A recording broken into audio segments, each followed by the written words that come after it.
চীনের চেচিয়াং প্রদেশের হাংচৌ শহরের উপকণ্ঠ লিয়াংচু এখন প্রযুক্তি উদ্যোক্তাদের কাছে হয়ে উঠেছে আকর্ষণীয় গন্তব্য। এখানকার শান্ত পরিবেশ ও ধীরগতির জীবনযাত্রা তাদের ভেতর জাগিয়ে তুলছে নতুন ধারণা ও সৃজনশীলতা। হাংচৌ থেকে ২০ কিলোমিটার দূরে লিয়াংচু, সাংহাই থেকে গাড়িতে ২ ঘন্টার পথ। যারা প্রযুক্তি নিয়ে বড় প্রকল্প শুরু করতে চান তারা যেমন এখানে ছুটে আসেন, তেমনি ছোটখাটো ডেভেলপাররাও এখানে এসে কাজ করতে বোধ করেন স্বাচ্ছন্দ্য। ডেভিড ছেন তেমনই একজন সফটওয়্যার ডেভেলপার। লিয়াংচুতে ২ বছর ধরে নিজের মতো করে কাজ করে চলেছেন।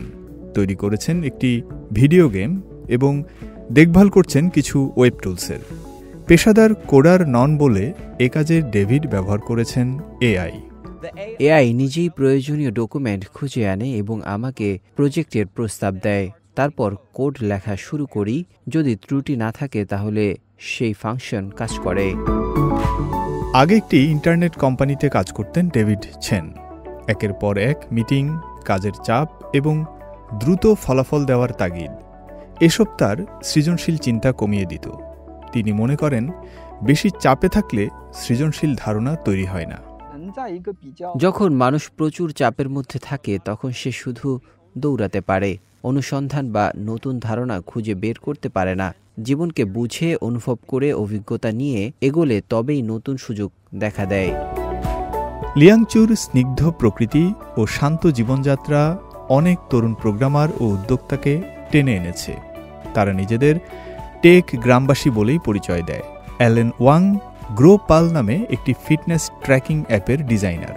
টেক গ্রামবাসী হিসেবে এখানে একটি পরিচিত মুখ তিনি। লিয়াংচুতে আছেন ৮ বছর ধরে।